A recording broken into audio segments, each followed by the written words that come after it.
প্রায় ২ বছর আগে কাজ শেষ হলেও এখনও চালু হয়নি ঢাকার হযরত শাহজালাল আন্তর্জাতিক বিমানবন্দরের ৩য় টার্মিনাল। কিন্তু কেন?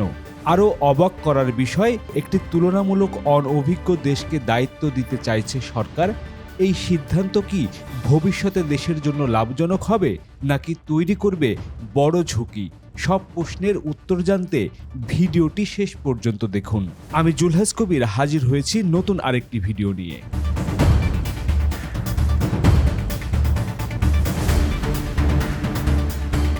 আকর্ষণীয় ডিজাইন, অত্যাধুনিক প্রযুক্তি সব মিলিয়ে দৃষ্টিনন্দনভাবেই তৈরি করা হয়েছে হযরত শাহজালাল আন্তর্জাতিক বিমানবন্দরের ৩য় টার্মিনাল, যেখানে অত্যাধুনিক সকল প্রযুক্তিরই ব্যবহার রয়েছে। পরিকল্পনা ছিল ২০২৪ সালের শেষ নাগাদ পুরোপুরি চালু করার, কিন্তু বাস্তবে এখনও শুরু হয়নি এর কার্যক্রম। টার্মিনাল পরিচালনার জন্য আগের সরকার জাপানের সঙ্গে একটি প্রাথমিক চুক্তি করেছিল, কারণ জাপানই এই প্রকল্পের বড় বিনিয়োগকারী।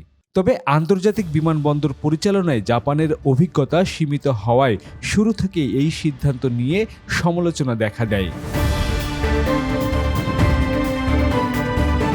২০২৪ সালের ৫ আগস্ট সরকার পরিবর্তনের পর বিষয়টি নতুন করে পর্যালোচনা করে অন্তর্বর্তী সরকার।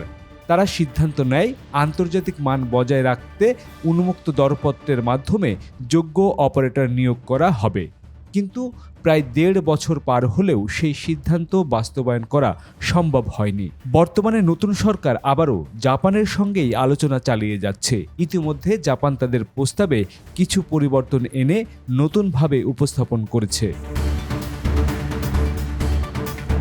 গেল শুক্রবার পররাষ্ট্র মন্ত্রণালয়ে উচ্চ পর্যায়ের ২য় দফার বৈঠক অনুষ্ঠিত হয়। ধারণা করা হচ্ছিল শুক্রবারই জাপানের সঙ্গে চুক্তির বিষয়ে সিদ্ধান্ত ফাইনাল হবে, কিন্তু সরকার চাইছে দুই দেশের স্বার্থ ঠিক রেখে যত দ্রুত সম্ভব টার্মিনাল চালু করার। সরকারের পক্ষ থেকে জানানো হয়েছে, জাতীয় স্বার্থ এবং এভিয়েশন খাতের অর্থনৈতিক দিকগুলো গুরুত্ব দিয়েই চূড়ান্ত সিদ্ধান্ত নেওয়া হবে। দেশের স্বার্থ দেখা, মানুষের প্রত্যাশা দেখা, সেভাবেই আমাদের আলাপ আলোচনা হয়েছে। আবার আমরা বসবো, তখন চূড়ান্ত সিদ্ধান্ত আসবে। তবে প্রশ্ন উঠেছে অন্য জায়গায়। ঢাকার এই অত্যাধুনিক টার্মিনাল পরিচালনায় বিশ্বের অনেক স্বীকৃত প্রতিষ্ঠান আগ্রহ দেখালেও কেন তাদের সুযোগ দেয়া হচ্ছে না? এভিয়েশন খাতের সংশ্লিষ্টরা বলছেন, জাপানের আন্তর্জাতিক বিমানবন্দর পরিচালনার অভিজ্ঞতা না থাকার বিষয়টি গুরুত্ব দিয়ে ভাবা উচিত ছিল। তাদের মতে, উন্মুক্ত টেন্ডারের মাধ্যমে অপারেটর নিয়োগ না করলে ভবিষ্যতে অর্থনৈতিকভাবে ক্ষতির ঝুঁকি থাকতে পারে।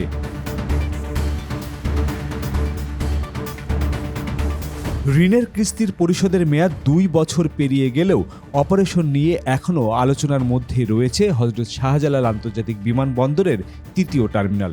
পুরনো সিদ্ধান্ত অনুযায়ী সরকার জাপানকেই পরিচালনার দায়িত্ব দিতে বদ্ধপরিকর। শুক্রবারের বৈঠকে ফলাফল না আসলেও সরকার যে জাপানের সঙ্গেই চুক্তিবদ্ধ হতে যাচ্ছে সে বিষয়টি নিশ্চিত করেছে বিমান ও পর্যটন মন্ত্রী এবং প্রতিমন্ত্রী। ওদের প্রস্তাব আমাদের প্রস্তাবের সঙ্গে কিছুটা গ্যাপ ছিল, আমরা দিয়েছি। অনগোয়িং থিং না হওয়ার কোনো কারণ নাই। আমাদের we are proceeding ongoing thing and hopefully it will be done. প্রস্তাবনা আসলে তারা জাপানের পক্ষ থেকে কোনো ধরনের প্রস্তাব দেওয়া হয়েছিল না, আমরা নেগোসিয়েশন করার জন্য কথা বলেছি and hopefully it will be done. Our foreign adviser also were there এবং we hope this is what is expected is likely to be done. আবার আমাদের মিটিং হবে, সোমবার মিটিং হবে, তখন আমরা চূড়ান্ত সিদ্ধান্ত আসবো না। কিন্তু এর মধ্যে কিন্তু আমরা অনেকবার বসেছি। আমরা কেন বসেছি? আমরা এটাকে চালু করতে চাচ্ছি। আমাদের মাননীয় প্রধানমন্ত্রীও চাচ্ছে এটা চালু হোক, সেই জন্য কিন্তু আমরা বারবার বসছি। এবং বারবার বসাটা মানে একটা ভালো সলিউশনে আসা, কারণ অনেক টার্মস অ্যান্ড কন্ডিশন থাকে। আমরা প্রথমে দেখি এটা আমার দেশের স্বার্থে হচ্ছে কিনা। আমরা দেশের স্বার্থটাকে আগে দেখে আমরা কাজ করছি, এই জন্য একটু সময় লাগছে, তো অবশ্যই এটা হয়ে যাবে।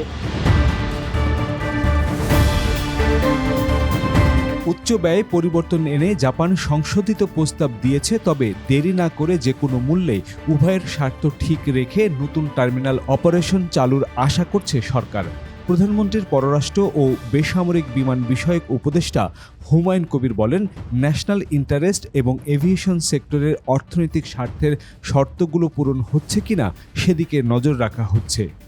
না এখানে তো বারবার আলোচনা না এবং ওইটা ফাইনাল আলোচনা না, এখানে অনগোয়িং আলোচনা হচ্ছে। We want the best deal for our country, the best deal for our people here. তো এখানে তো কমার্শিয়াল রেশনালিটা রাইট রাখতে হবে, that meets my national interest in sort of initiating a third terminal here. তো এই ডিসকাশন হচ্ছে ongoing discussion two fulfil prime minister সাহেবের অবজেক্টিভ যেটা সেট করে দিয়েছেন আমাদের গভর্নমেন্টের, is that we want to initiate this third terminal দ্রুত যত পসিবল। সো হোপফুলি যেটা মাননীয় মন্ত্রী বলছেন, মাননীয় প্রতিমন্ত্রী বলছেন, by the end of this year we want to see এই launching on operational third terminal. আজকে যেটা আমরা কনক্লুডিং করে বলতে চাই, the negotiations are moving towards the right direction. Right. That's it. এর বাইরে আর কিছুই নেই। এটা হোক, তারপরে বাকিটা পরে। এভিয়েশন অপারেটরস অ্যাসোসিয়েশন অব বাংলাদেশের মহাসচিব মফিজুর রহমান বলেন, জাপানের কোনো আন্তর্জাতিক বিমানবন্দর পরিচালনার অভিজ্ঞতা নেই। বিশ্বের নামকরা অপারেটররা এখানে আসতে প্রস্তুত, আমরা কেন তাদের সুযোগ দিচ্ছি না? ঝুঁকি না নিয়ে অর্থনৈতিক স্বার্থে উন্মুক্ত টেন্ডারে অপারেটর নিয়োগ তাগিদ দিয়েছে মোহাম্মদ মফিজুর রহমান। তিনি আরও বলেন, বিনা টেন্ডারে জাপানকে দেয়া হলে দেশের স্বার্থে দীর্ঘস্থায়ী নেতিবাচক প্রভাব পড়তে পারে।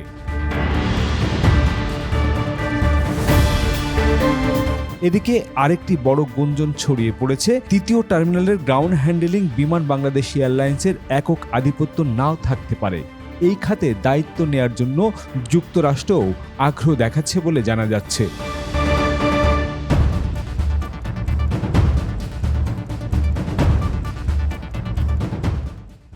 তাহলে কি শেষ পর্যন্ত জাপানই পাচ্ছে দায়িত্ব, নাকি আসছে বড় কোনো চমক? আপনার মতামত কি? ওপেন টেন্ডার হওয়া উচিত নাকি সরাসরি চুক্তি? কমেন্টে জানাতে ভুলবেন না। আমি জুলহাস কবির বিদায় নিচ্ছি আজকের মতো। দেখা হবে আবারও নতুন কোনো ভিডিওতে। সে পর্যন্ত ভালো থাকুন, সুস্থ থাকুন, নিরাপদে থাকুন।